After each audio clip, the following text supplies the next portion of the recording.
Haima is one of the most heroic people I have ever seen.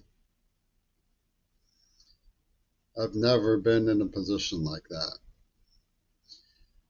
Oh, I was homeless for a couple of years. I was forced into homelessness, ironically, from a joint being rented to me by a man named Moscowy. Um,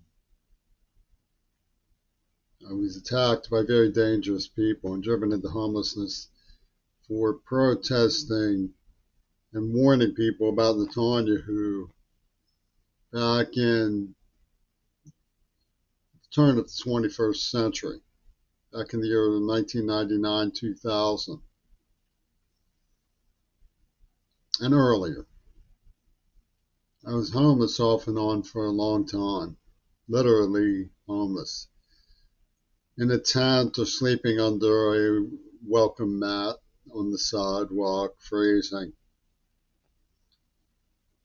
because I didn't want to comply with Roger Waters and Mick Jagger, who are a partnership no matter what. Well, the foreign English clearly are hoping to pull off the face lies of their new Broadway musical.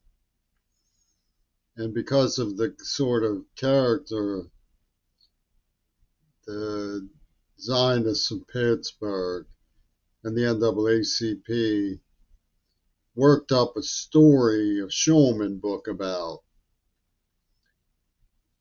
Palestine intellectuals went along with Roger Waters and Mick Jagger's attorney, Amanda Harcourt, for Yoko Ono. Yoko Ono is the common denominator between Mick Jagger and Roger Waters. I suggest you not be fooled by the two faces of central planning.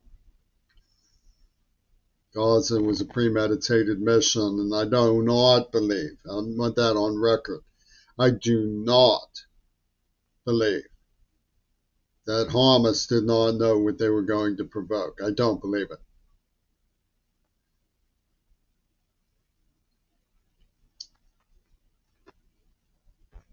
It's important to understand that the people bleeding for the all poors are people like Trumpy Toon and Vladimir Putin, the richest people on earth. And they couldn't care less about the all poors. They're just fighting for hegemony and forming tag teams and partnerships in various high risk ventures. That's the long and short of it. How they come across in terms of sense and sensibility varies from time to time. And you do have to learn to take the good with the bad in this world. Um, there's some good things to be said about them sometimes, in a way. But their contraption about attacking the rights of a deaf poet is criminally insane. There's nothing more glaring than that. Um, they battered me into a form that they could then claim the right to use, but they certainly don't have anything legitimate on me. Toon wants to scientifically abort people whose lovers had abortions. And it doesn't matter to him that he paid for and sponsored the abortion that he wants to punish his victim for supposedly wanting. He paid for and sponsored the girl who he used me to get pregnant by so he could make his statement about slaughtering a liberal scientifically. It's deviant and weird and perverted. I wouldn't call it honesty just because he confesses. He's full of face laws and absurdities and obscenities. It has nothing to do with legitimate politics. The massacres in Gaza have nothing to do with legitimate politics. I don't know who would mistake the idea that somehow this outgrowth of the politics of Youssou N'Dour, a Senegalese Muslim, somehow to benefit Palestine the way Roger Waters claims. It's absurd. It's from Monty Python and Mel Brooks, not from careful thought. I mean, it's cunning thought. So maybe it would help to understand how I have experienced things in terms of peers. First of all, I'm not the only person who suffered from dishonorable peers. And Nosferatu and his gang, which includes Roger Waters, don't be fooled. Roger Waters' attorney, Amanda Harcourt, was with David Geffen, a close crony of Obama and Nosferatu. Don't be fooled. That's verified. Do your homework. Check the facts. I'm telling you the truth. There was a girl who was taken out before the East Palestine vinyl solution in East Palestine, Ohio, by the people who tortured me with the nerve agent. They bragged she had a seizure at the wheel. And her dishonorable peers abandoned her, even though they all knew that the boys in the car were drugging her and using her for sex. They all knew that. They abandoned her. She had a seizure at the wheel. All of the images and symbols and martini clinking attorneys that surrounded her verified that corrections was behind it. She was a victim of neurohypnosis, and her peers abandoned her. She is an early martyr of the vinyl solution of East Palestine. And her name is Sharilla.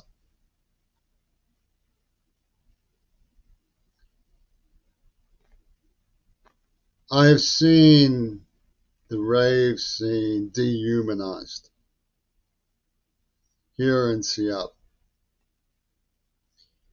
At the Blue House, when the rave scene was shot to hell in a major massacre for the city of Seattle. But it was what they like to say in California, quote, validated by the gurus of the elect in cultural consciousness. They went on to rip or murder a girl named Shannon Harps, supposedly protesting for victims of economic violence on behalf of Trump, Geffen, Waters, and Mick Jagger. And don't try to sort that out. When you see the children of Gaza sporting Rolling Stones t-shirts, don't try to sort it out. It's preposterous on its face, but sometimes people are burdened by necessity. And this is what the people who use the food weapon to manipulate others know. And they've punished me very severely. They've broken the laws of bacteriologicals. Smelted midges tortured me and made no secret of their attempts to use lethal violence towards me.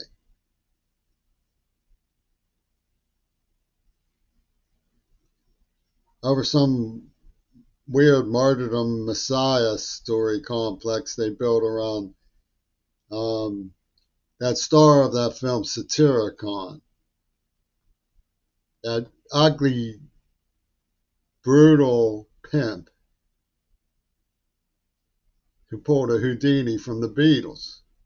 with the help of Oliver Stone and Hitler Reagan. They pulled it. All of my research shows what happened, but even if you don't follow my research, you have common sense in your own timeline. Why would you cheer somebody who ripped or murdered a bystander? Why would you cheer people who shot up the Blue House and then bombed Gaza? Why would you cheer them? Because you think they're closer to your messianic martyrdom complex? You can see that doesn't make sense, right? So it must be some kind of hero worship regarding the icons of Hollywood celebrity superstate. There's no other explanation. You know, I saw a psychology department media production a television show called Maude. And she was dissing machismo through the whole thing, you know, being Maude, the liberated woman. And at the end, John Wayne comes to the door and she melts into his arms. Oh, Mr. Wayne. And they coddle these preposterous celebs.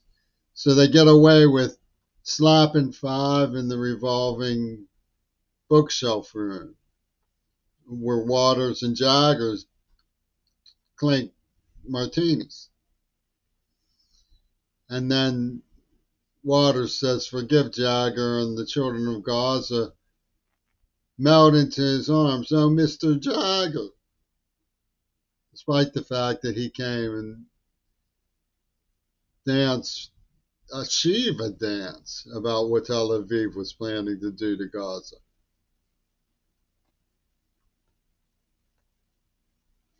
And the sandbaggers on the left refuse to address it because for all of the stuff about stereotypes and dehumanizing people, they have had it in for me with Jeffen since I was born. They see me as proof against human rights. I'm the white, and they're not going to break faith with that because Yoko Ono paid for and sponsored my birth as a sacrificial symbol of America to be punished by Putin and Trump for Hiroshima, which is what they executed JFK about. So when I say I have dishonorable peers who don't come to bat for me, it's clearly the truth.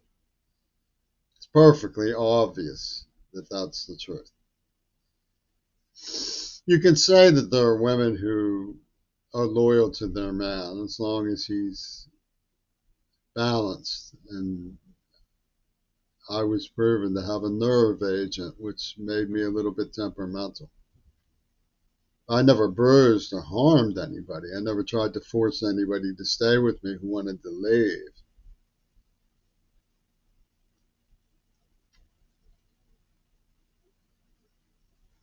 They butchered me as a child.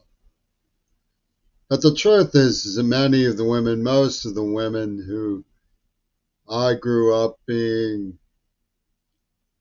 passed around by because they like to see me cry, because I was a cutie who brought goosebumps, were with Maud. They were fickle. They stood by liberation. Yoko Ono is one of the types of people who will do anything for attention. And so, of course, she pulls out from the stick of dynamite hat of her magician show the tragedy of a liberated woman in Iran being killed or something, and starts cackling and says that real feminists in Palestine would rather be martyred than have a jealous boyfriend who is deaf. And she somehow managed to stir into her warlock broth this absurd idea that somehow I was to blame for John Lennon's disappearing act because I fell for a girl I thought was in love with me.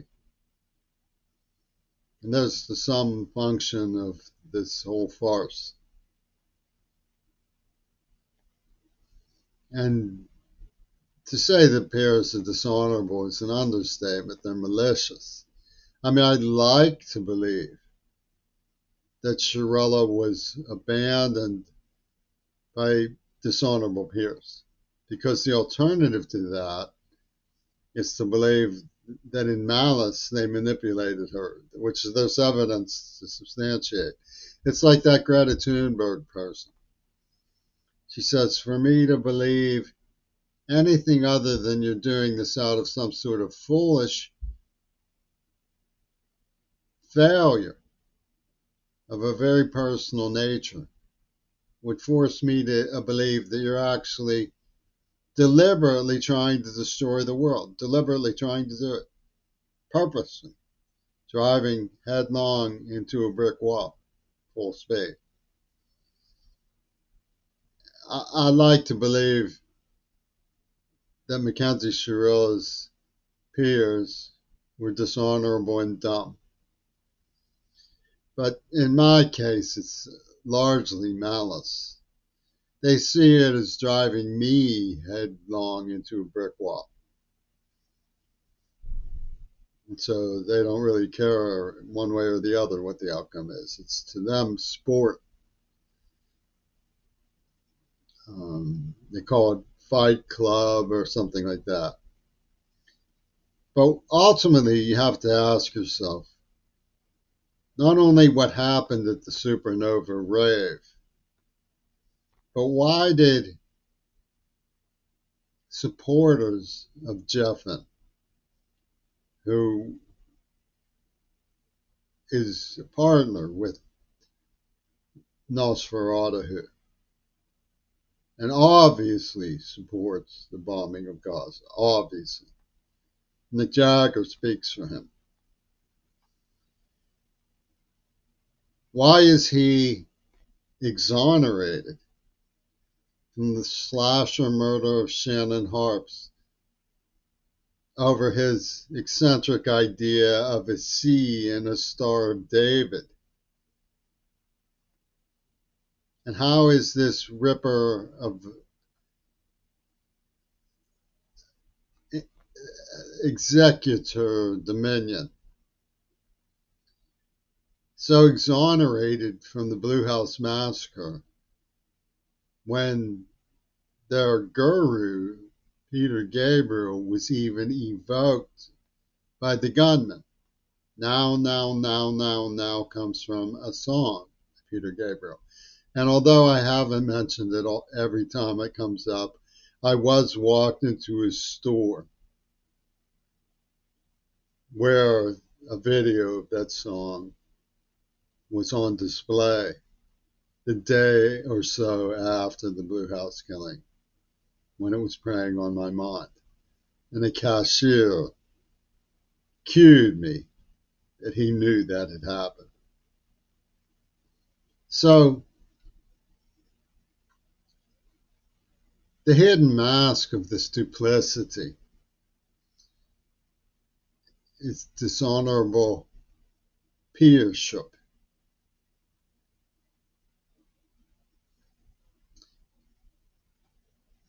The idea that a genocide happy crowd of billionaires is going to make the world safe for the poor is idiotic.